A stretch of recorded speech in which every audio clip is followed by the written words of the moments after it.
And welcome back to more of Mega Man X, where after taking out 2 more Mavericks, we get to throw our first curveball in the order, and that's going to be Boomer Kallangur. Boomer Kallangur stage is largely a vertical tower.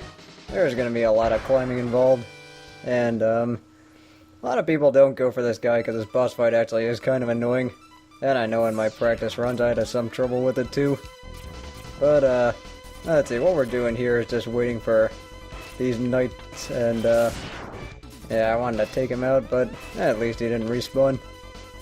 And let's see, with these red cannon things, whenever you shoot at them, they like to go up, and just make sure you get them from above. And this part's pretty basic, it's just don't trip the alarm. Otherwise those things are gonna shoot you, kinda like that turret boss in Mega Man 2. And yeah, just like that. See, the tortoises here are pretty easy to deal with once you have the proper weaponry. And by that, of course, I mean the fire wave. And this is what I meant when I said this was a pretty powerful weapon. Okay, right here, we're gonna get into one of the more tougher parts. There are a lot of spikes, so there are gonna be a lot of purple jerks that want to knock me into those spikes. And yeah, that's what I'm trying to do, is just dodge these guys. Actually, I came pretty close to actually pulling that off without getting hit. So let's just ride this thing all the way to the top. And this is actually a very short stage, but they do offset that by having some pretty nasty tricks. And let's see, I just need to get up here. And naturally, your wall jump is going to be really important in this stage. And those guys on the ladders don't really do much except annoy you. And same thing with the cannons. And let's see, just take these guys out. Fortunately, the cannons don't respawn, otherwise that actually would have been really annoying to deal with. Let's see, we should be there pretty soon. There's just one more thing to take care of before we go out to fight Boomer Kallangur. And that's using Chill Penguin's, damn it. Anyway, I meant to say using Chill Penguin's charged up weapon to make ourselves a little platform. So we can ride up here and get the heart tank.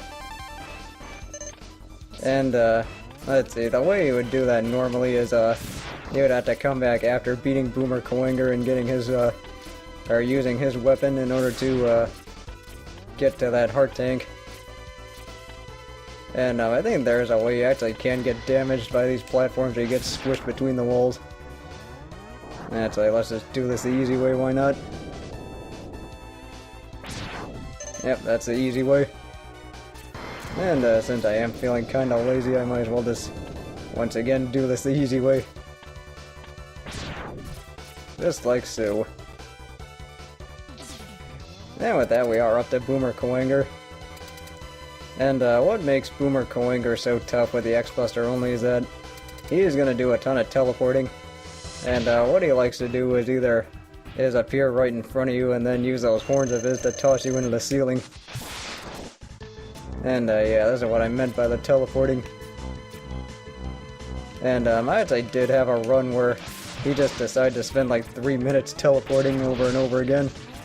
And unfortunately, that's what, you know, makes him kind of a pain sometimes.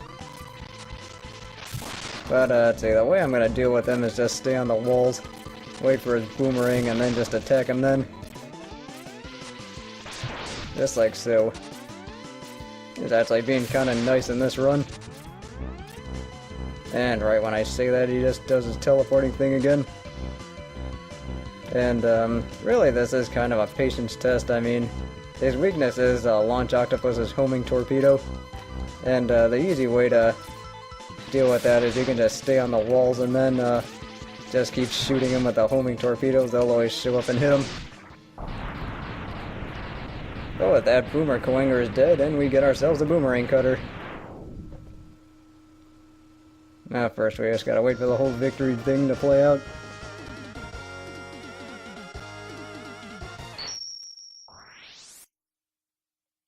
And the boomerang cutter is a pretty useful weapon for going through walls in order to get power-ups.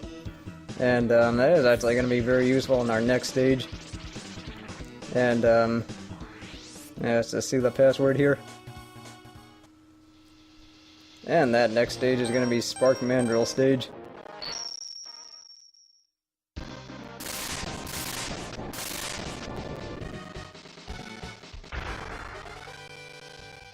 Yeah, I'm kind of thinking I'm probably going to have to record earlier in today.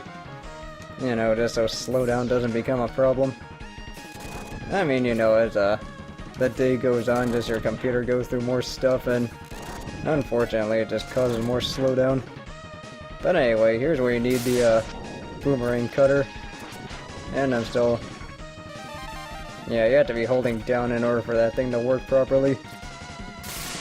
And since Storm Eagle's ship crashed here, there actually would have been a lot more electrical currents, and there would have been power going on in this power plant, but, you know, since the power plant was destroyed by the ship, unfortunately that hasn't been the case.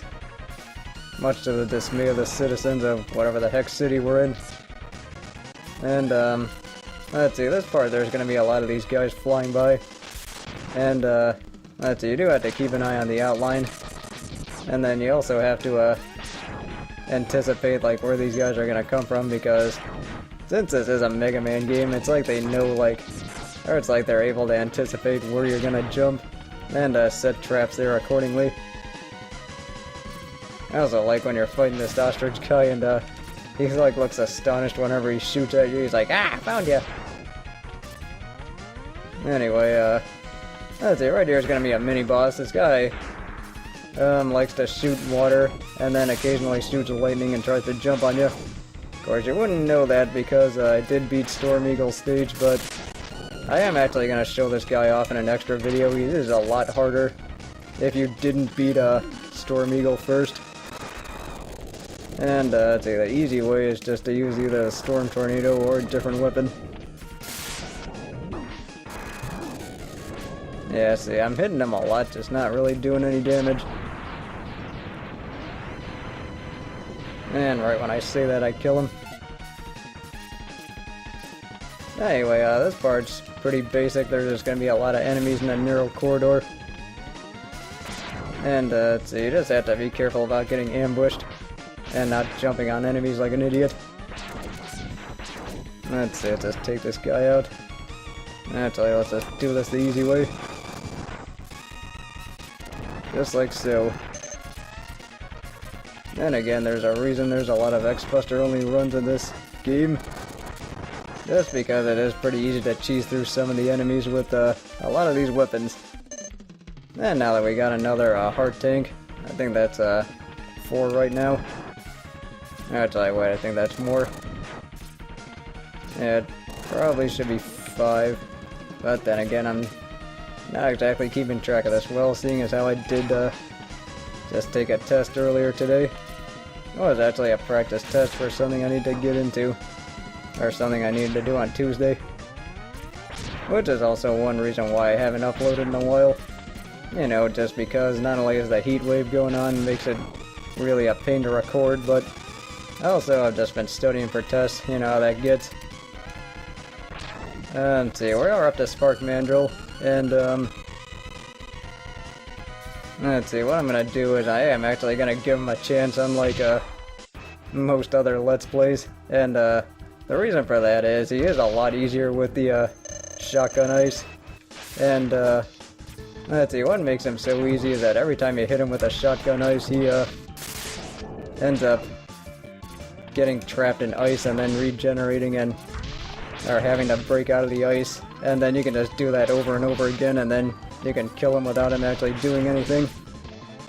Let's see, what his main attack is that's so deadly is either the sparks whenever he punches the ground, or whenever he likes to punch the wall.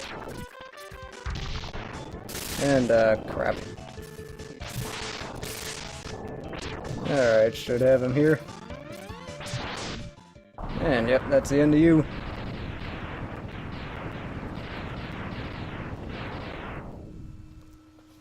Actually got pretty damaged a pretty good amount in that stage.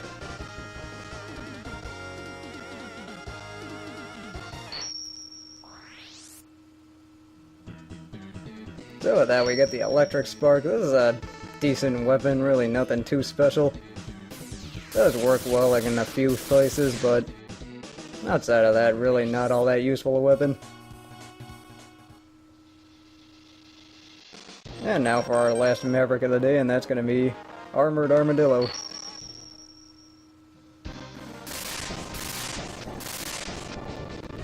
And in Armored Armadillo stage, there's going to be, this is actually a really good place to power up whenever you want to fill up your sub-tanks and whenever you want to farm for extra lives and all those fun things, because there are a lot of bats here that are willing to give you power-ups, just like so.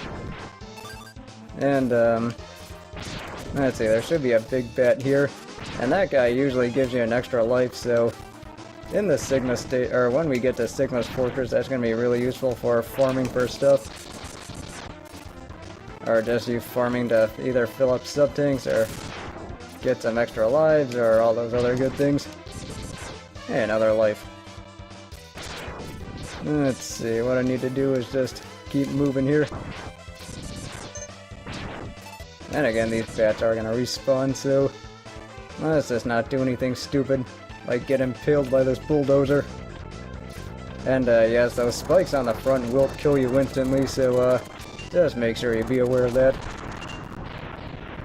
The easiest way to kill that guy is with a fire wave. And let's see, I'm just going to try and speed my way through the rest of this. And you can actually destroy these platforms that will cost you the, let's see, those energy power-ups. Oh, you're being incredibly kind today, stage. Let's see, Spark does feature some pretty basic platforming. There are a lot of spikes here, and surprisingly there are no pits until the end. And let's see, these minecart sections are actually a lot of fun to play with, because you do get to do a lot of things like shooting a lot of bats and also crashing into enemies and killing them, which is always fun. Let's see, what I'm going to do here is tuck all the way to the right and then outrace the bulldozer. And that's because I want to get this heart tank. So now that's almost all of them. And the bulldozer will fall on the spikes and then die. I guess they wanted to make spikes a defense mechanism against Reploids. I don't really have any answers for that. But anyway, what we're doing is just blasting a bunch of stuff here. And this is where you get the Hadouken as well. But I think I'm probably going to pass on getting that one just because it is a lot of time and, you know, I kind of just don't want to. I mean, I might show that off in the extra video, but right now I'm just going to hold off on it. And as you can see, my health bar is as big as a weapon bar, so that's always a good thing. But here we are at Armored Armadillo, and what you want to do is use the spark to take out his armor. And see, what he's going to do is just shoot at you. And any other attack is just going to hurt him. And you can also hurt him when he's rolling. And that's really the easy way to deal with him, is just hit him a lot, or get his shield out right away, and then just keep hitting him with electric sparks. Ah, shot too early. Oh well, that's the end of Armored Armadillo.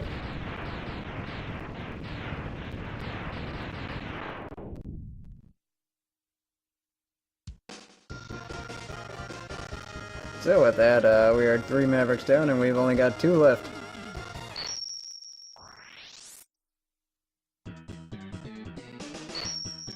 Now we got the rolling shield, and this is a decent weapon by itself, but it's actually much more useful charged up.